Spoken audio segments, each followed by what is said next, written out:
Hello, and welcome to the Humans of Western podcast. My name is Gregory, and along with William, we will be your hosts for this episode.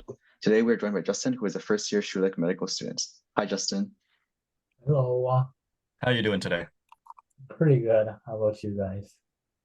Well, I'm doing pretty We're doing great. well I'm a too. winter person, so I love the snow and everything. Yeah, same.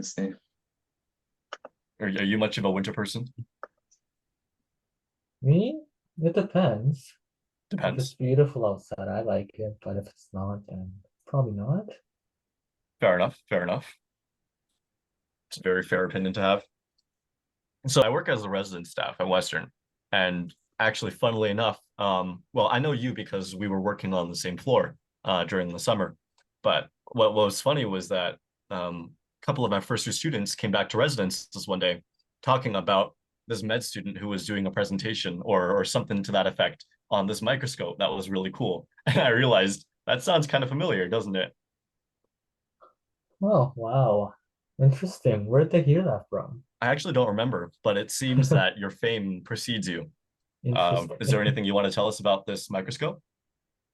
Sure. So it's a low-cost microscope that um, takes advantage of this technology called Fourier tychography to enhance the quality of a system built using low-cost materials so that it's uh, more usable in like diagnostic purposes.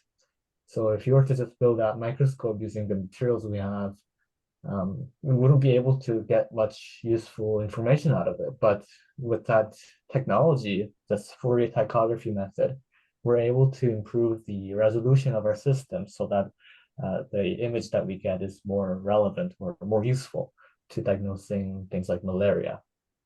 So yeah, it's a low-cost microscope that lets you diagnose malaria. We haven't tested it using malaria yet, so I can't say that it will let you diagnose malaria, but that's the goal. That's the purpose of our project. I was just wondering, what led you into that interest or that type of lab? It's mostly the lab's collaboration with this group called Academic Without Borders. So we collaborate with universities from Africa mainly, I think. Uh, so we collaborate with them, and then just working with them, I guess, it led us to kind of think about what we can do to enhance or just tackle the problems that's more prevalent in their area. And it uh, was diagnosing malaria early on using some sort of new technology, and that's what we came up with, diagnosing malaria using low-cost microscope. This low-cost malaria microscope, do you think it'd be useful like outside of low resource areas as well? Is there any benefit to using it compared to like a more expensive microscope, let's say in a developed country? Sure, it depends. I'm not sure how the what the requirements are specifically in clinical settings. Like in pathologist lab, like right now, today's world in Canada. I don't know what their opinions are. That's something that we have to like talk to pathologists about or any other clinicians out there about. But I would say, in my opinion, perhaps um, so this Fourier tychography, this technology improves the resolution of existing microscopes. So if you were to apply that on a high quality system, we expect the microscope to have higher resolution, right? Yep. So in that sense, yeah, sure, it will improve the resolution of a microscope that's already high quality, right? Right. But I'm not sure how useful that will be clinically because it comes at a cost of increased time to Right. acquire these images. So I Right. can't really comment on that yet because we haven't really looked into that, or I don't have the credential to firmly say that it'll be useful. But no, confidently is that it does improve the resolution of an existing system. So with this technology, we can improve these high quality microscopes. there are some studies that were done on high quality systems, and it did show that the resolution improved. So yeah, so I don't know how useful clinically it will be in today's world in our country, but it will probably give better resolution for sure. Yeah. I definitely see how there's like an impact on like high resolution. And I really like how William asked about, I guess, the potential of this. And then I guess just to branch off on that point, is there like other interests that you're going to continue regarding this research in like your medical school?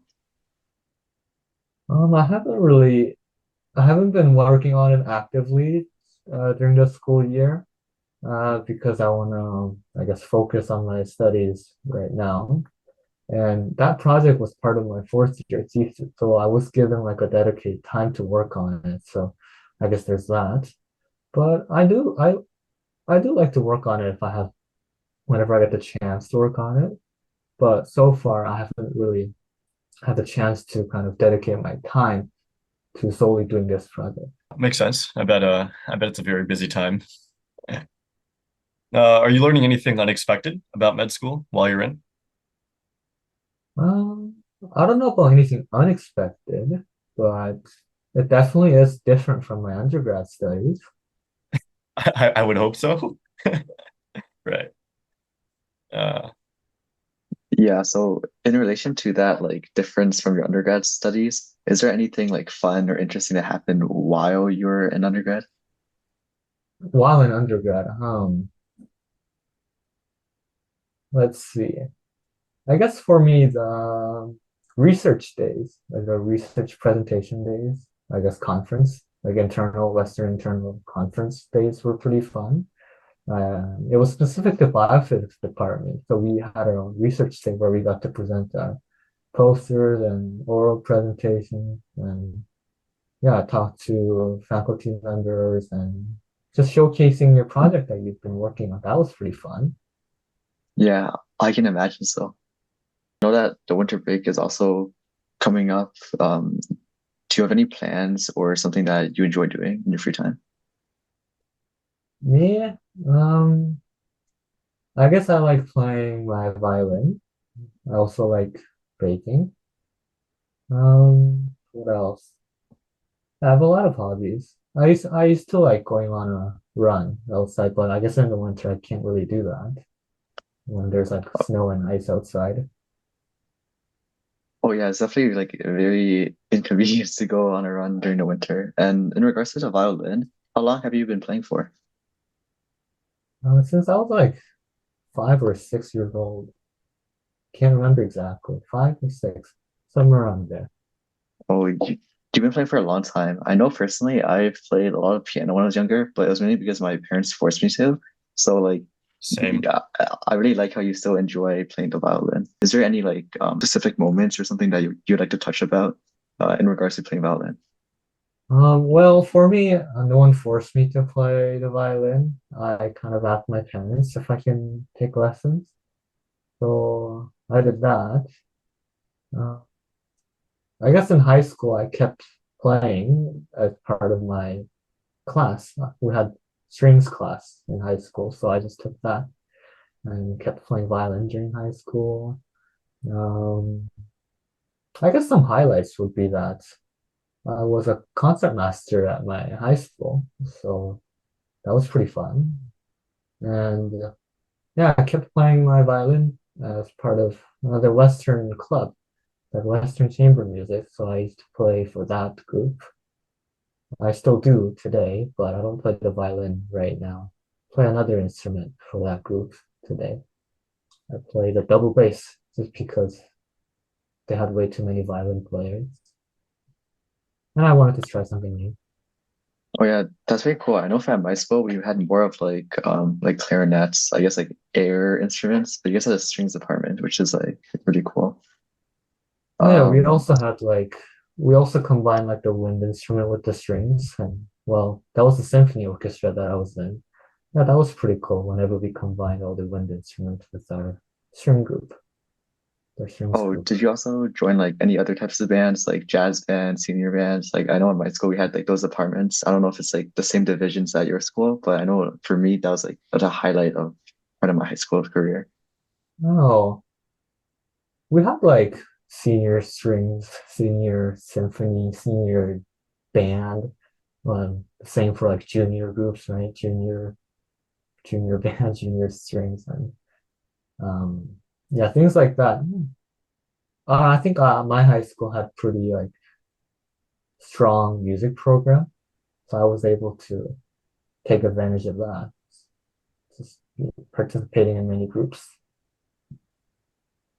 Oh yeah, like your school has like a very like diverse assortment of different types of instruments. In relation to like instrumentation and your hobbies in general, I was just wondering, you mentioned cooking as well, right? What is your favorite type of cuisine? Um, I guess I more I like to bake more than like cooking like meals. Um, Oh, I see. I make birthday cakes. I make macaron. I also make cheesecakes, cookies, like chocolate chip cookies. What else? Eclair, things like that, like desserts. Recently I've made a batch of, well, four batches of takoyaki, like the Japanese little Japanese ball, like octopus balls. Yeah, that's what I've been up to recently. Are you gonna do more of that over the winter break? Do you have any fun plans for Christmas? No, I don't really have fun plans for Christmas. Just want to relax. Maybe I'll find something to do, but as of now, I don't really have plans. Understandable. I mean, I guess are there any like vacation spots that that's on your bucket list or that you hope to visit one day? Vacation spots. For example, I always thought visiting Europe would be pretty cool. Europe. Hmm. Let's see. I don't know. I kind of want to visit places that not many people visit, like not a typical vacation place. I don't know, something somewhere like the Arctic, you know?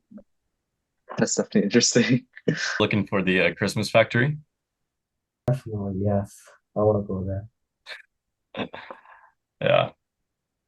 And I mean, I think relaxation would definitely be pretty good. Um, student mental health is something that's not exactly the most addressed necessarily in Canada. I think that Mm. bridging the gap between, making resources available to students and actually the students actually using them, that's closing that gap would be pretty good. And this is a tangent, but I'm just saying, like as someone who is an upper year like med sci, I've known a lot of other upper year med scis who, all of them want to do med school or dental or whatever professions that involve taking care of other people's bodies, but they don't even necessarily take care of their own uh, mental health or their physical health. They say stuff like, "Oh well, yeah, I'll get it checked out, later," or "Yeah, it's not a problem; it'll just go away." That's something I've noticed personally. I assume you have to kind of handle those situations as a residence staff, right? Talking Yeah, to like first year students, like yeah. their I'm always mental telling health them to and all sleep and that. eat because they don't do a lot of those things necessarily. Mm. No, that's always a Yes. um, tough things to kind of encounter. Yeah, I feel like sleeping and eating is definitely very important. And I know that I'm sure like you're also very busy as like a med student that also has to do stuff on the other side. I was wondering, how are you able to balance like your work and your life? And are there any like tips or advice that you would give to undergrads? I guess set your priorities. Um, if getting good grades or doing well in school is your priority, we'll make sure you have a plan for that. Like block out some time to um, dedicate that time towards your studying or doing assignments, things like that. But at the same time, think about what you like to do. Like leave some time for your hobbies or hanging out with friends. Just have a good mix of those. Yeah, just have a good mix of that. Yeah, I don't have like a creative or crazy, like a eye-opening plan to balance work-life balance, to have that work-life balance, but it has to start somewhere. Just it has to start from, just make it gradual. If you don't think that it's that's that your work-life balance isn't there, like start adding in like just jot down things you want to get done and check it off as you get those things done and reward yourself by, I don't know, going out to eat with friends or give yourself like time to watch your favorite TV shows or listen to music, go for a run outside. Yeah, Yeah, these are all things that I tell my first year students as well. Definitely really good advice. and Assuming, of talk to course, that they follow friends. it. Yeah, Yeah, that's a talk to big one. friends. If you think you're struggling, the odds are other people are going through a similar thing. So I think it's a good idea to kind of talk with your friends. Yeah, for sure. And then, yeah. Yeah, Like I've seen in a couple of my frosh at least, sorry, my first year students, where they're not performing at the level that they want to be performing academically. And they think the solution is, for example, to like shut themselves in the room and study for like 8 hours a day, or like 9 hours a day, or 12 hours a day. And it's like if you keep doing that to yourself, you're just gonna go insane, right? Like you can't shut yourself away to study and then not talk to anybody at all. Eventually, you're going to burn out. It's really important to, as you mentioned, go for a walk, go see your friends, make time for doing the things that you enjoy. Yeah, for sure. That's important. But I can see why people want to like do that.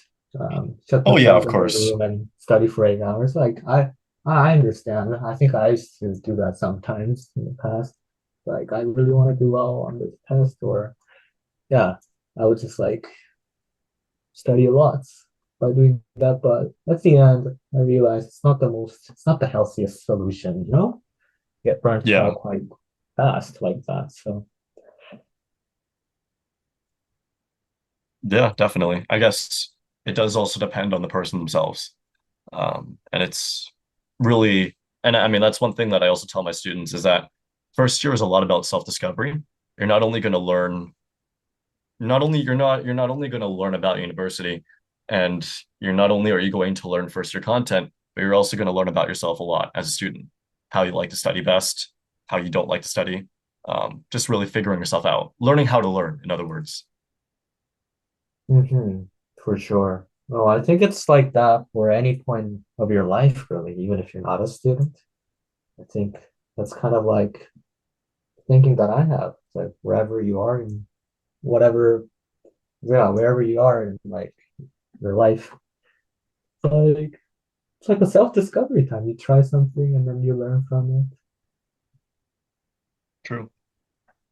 Going back to the subject of first year students, though, my first year students who, of course, heard about your microscope and are also asking me, for example, about, how do I get a research position, so on and so forth, because, of course, first year med sci's are always very concerned about what they need to do in the next 4 years to make it into med, because a lot of them do want to make it into med.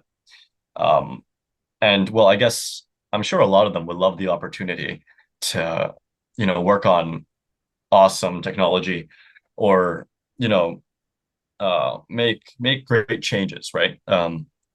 In what they work on. Uh, and I think, of course, newly designed microscopes might fall under that bill, right? There's the potential for it to be deployed, on a large scale at a relatively lower cost. And for people who do want to, for people who do want to pursue this kind of path, is there anything you'd say for how one should figure out, for example, whether research is for you? That's a tough question. Um, I think it's like kind of like a self-discovery moment again. Do you really like research? Do you like what you're doing? You really never know until you actually try it, I think. Well, you can kind of see what you might not like, but do you truly like it? In my opinion, I think um, you need to try it out first. I think that's a good way to figure out whether you like it. So I know like answering whether you like research or not, and like it's hard to find a research position. I understand that. Um, I would say it's just keep trying to reach out to any labs out there. And in the meantime, take advantage of other opportunities that are somewhat related to like getting a lab position. Let's say you're in like a first year bio class, like you have some like labs, right? Even though it's not like a project or like a research lab, right? But then the skills you learn there, they're transferable and it relates to the things that you might do in a lab setting. Uh, it doesn't have to be like practical skills like I don't know, pipetting, things like that. It can be as simple as can you generate like a hypothesis? Are you able to browse through like Google Scholar and find the articles that you like? So answering whether research might be for you or not, I think it starts with small things like that. Um, to start from like things you already have, like classes that you're taking. Method is a good one, I think, in second year. Oh First year God, bio, methods. things like that. Yeah. Like, don't worry about the marks. Just think about things that, like, the concepts that you're being exposed to. That's just not necessarily like the way they're marking you, or just kind of think about. I think just use the things that are around you that you're already exposed to kind of convince yourself or kind of ask yourself, will I like research? Then meanwhile, like while you do that, perhaps you'll be able to find like an actual official position at a lab where you can be more involved with, I guess, research that's ongoing. Yeah, that makes Yeah. So I guess sense. there's that. It's hard. It's hard finding like a research position. So I think start small. Just start small. Don't worry So if you can't find like a research position. That's tough. Well, I've been there. And in regards to the module that you chose, what made you interested in medical biophysics? Especially since I know a lot of students are scared of physics in general. I've heard that. Yeah, I've been asked that question many times during my undergrad. Well, for me, I really liked math and physics. They were actually my strengths. Like I performed better in those subjects compared to other subjects in uh, first year, I guess.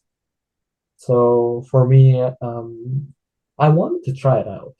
The module kind of intrigued me because it involved math and physics while still doing some of bio.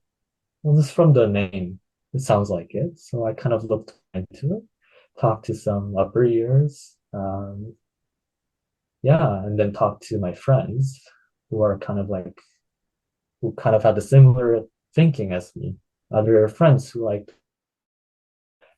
and and then I just tried out. I tried it out in third year. For third year, I signed up for. I did my ITR for biophysics, and yeah, and there I was doing biophysics. Another thing that I liked about that module, or what got me interested in that module, was the third year project course. So we have a lab course, but then you're supposed to work at a research lab. Well, as a student, you have your third year project in a lab with your supervisor. So it's kind of like you get your own lab experience and you have a supervisor. So that's what really got me interested as well. Right. So it seems like exploration is this really big recurring theme, right? Yeah, I would say so. I do feel like um, it's really a lot about trying and seeing if you like something. So I was just wondering, were there any other like modules that you would be interested in? Like if you decided to not do medical biophysics, then you mentioned you like math and physics. Like, is there, I guess, another field or like area that you were interested in that wasn't medical biophysics? Oh, let's see. It's been a while for me, but I guess I don't know. Phys farm seemed pretty interesting, learning about different systems, different organs, the body. I think that's what they do, right? And biochem also seemed interesting. It's like fundamental.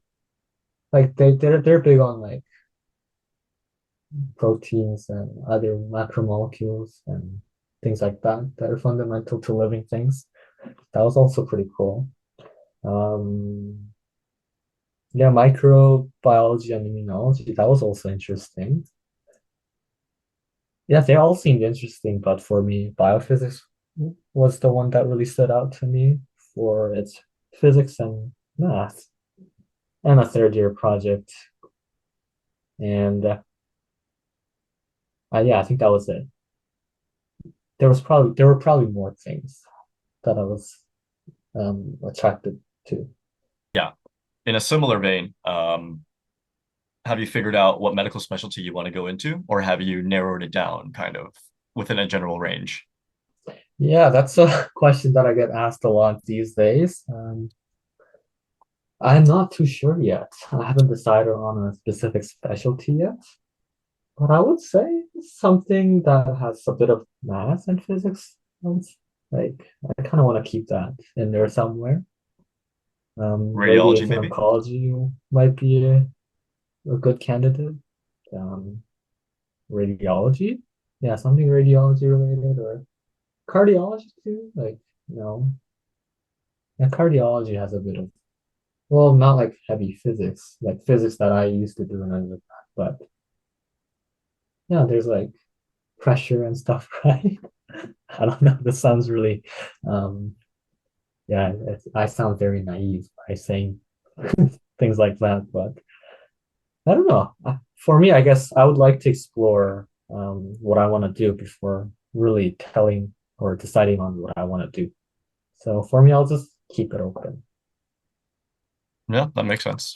Yeah, I feel like exploration definitely is like a really big part, and it's hard to, I mean, for me personally, it's hard to always know exactly what you want to do. So I really like seeing your genuine passion towards math and physics and how it applies to like different types of fields within medicine. I was wondering any other interests, uh, I guess, in terms of research outside of medical biophysics. Mm, Outside of biophysics, so outside of what I've done my research in within during my undergrad, right? Yeah, like, is there anything Um, else that you would like to pursue in the future, like not related to what you have been doing? so like non-science or non-medicine. It could be science, it could be non-science. It's just like anything in general, just not biophysics. Oh, well, personally, like whenever I go to like conferences or like listen to talks, I'm pretty like intrigued by what people have to present. So oftentimes I think, oh, what if I was doing that kind of work? Do I see myself? Well, not do I see myself? Do I think? Does that seem like the thing that I could have enjoyed? That's something I do ask myself. And based on that, I think there are a lot of disciplines or fields that I would want to kind of get myself involved in if I had like a twin version of myself, maybe, perhaps. Um, but recently I've been thinking a lot about like the humanities side, like research or yeah, kind of doing like research in like humanity field, maybe things like history or yeah, mainly history, I guess. History and what aspects, like how like civilization has like evolved, social cues, or like what specifically about history? Because I think that's also something that I used to be interested in, but I felt like I was more interested in the science aspect of it. Hmm. I don't know. That's something I really enjoyed as a kid, just watching documentaries or TV shows that's history related, how civilizations kind of developed, different like wars, different civilizations, or how people work with each other. I don't know, just like how humans work, what humans have been doing uh, in our world until now. Well, that's something that really interested me as a kid. Just based on Uh, that. Nothing too deep. Nothing too deep. yeah, I would totally agree. I always think to myself that it would have been cool to actually in another life go for a soc sci degree because as you mentioned, just the way people are, it's very fascinating. History, anthropology, psychology, all very interesting fields, and I wish I had more time to study, or at least at the very least, more elective slots for. Yeah, I would definitely take more humanity courses if I have the chance, especially since I don't get an elective now. Do you think science students should be required to take more humanities electives? I have a mixed opinion on that. Ooh, let's see. It depends. It depends. I don't know about requirements. Like, I think it should be a requirement that they should explore something else, but not like requirement as in like you have to take this course that's not really related to what you're studying. I don't know. And I think that's what Western does already, right? They have like breadth requirements and then Oh yeah, for you have sure. to take courses that's not really related, that might not be related to what you're really majoring in. So True. True, for true. me, well, this is not really like humanity, but I took geography of Canada in undergrad. That's still like category C, I think, more like what the sciences, I think. Yep. Um, yeah, even though it's not like under the humanities criteria, I really liked it. Um, Kind of gave me an insight on like how the country is, how our country functions, and like different like it wasn't restricted to like the physical geography. It's like there's a lot of there are a lot of mountains here, and then there are oceans. It's more like they also looked at like the sociological and like the politics and history of Canada, and I thought it was a really interesting and useful course, just understanding what it means to be a person living in Canada. Oh, 100%. So it kind of opened my eyes and like viewing um, our country um, in a new way. Yeah, like this is all very helpful, right? Like you think it'll definitely inform your perspective moving forward, Definitely. right? And so do you think like, for example, this kind of course should be mandatory for medical students or even science students on their way to apply to med schools? I don't know about mandatory. Like, I think it should. People should be given like freedom to choose what they want, but probably like a strongly recommend. Yes, yeah, strongly suggest or different things. I see, I I don't know see. about mandatory. That's a tough one. That's true. It comes down to asking, why are we at school? Why are we at Western? Some like we're here to focus on the things that we want to learn, but they make things like that mandatory. I don't know if everyone would be happy with that. But for me Yeah, personally, I think it's a good idea that people try something new at least. very much so, Yeah. yeah. When I did try out a course like geography in fourth year, that's when I realized, wow, you know, there's something like outside of science that's really, really interesting. This is like the perfect opportunity for you to like spread your views if you want. So enjoy your Agree. time at Western. Remind yourself that you're a great person. Focus on good things that happen around you. Even though everything might not work out the way you want it to be, kind of use that as a learning opportunity to improve yourself as a person. But don't let that get to you. Still focus on like good things and help yourself propel forward to achieve your goals. I think that I told myself during my undergrad at Western. Can be tough, right? Some courses are tough. Um, I don't know, sometimes you're with your friends and things might not go well. But at times there are moments where you're really enjoying things that you do. Maybe you do well on a test. or you really enjoyed like a club event, had fun with your friends, you meet new people, things like that. So that's what makes up like like an interesting moment in your life. I think being a university student definitely is like an unforgettable moment in your life. Hopefully it's a good one for many people. But yeah, it's tough, but don't let that get to you. I found that very inspirational personally, even as an Yeah, upper year. same for me. Thank Uh, you. Thank you for your insight, Justin. And it was great having you on the podcast. Yes, thank you so much for your time. Really appreciate it. My pleasure.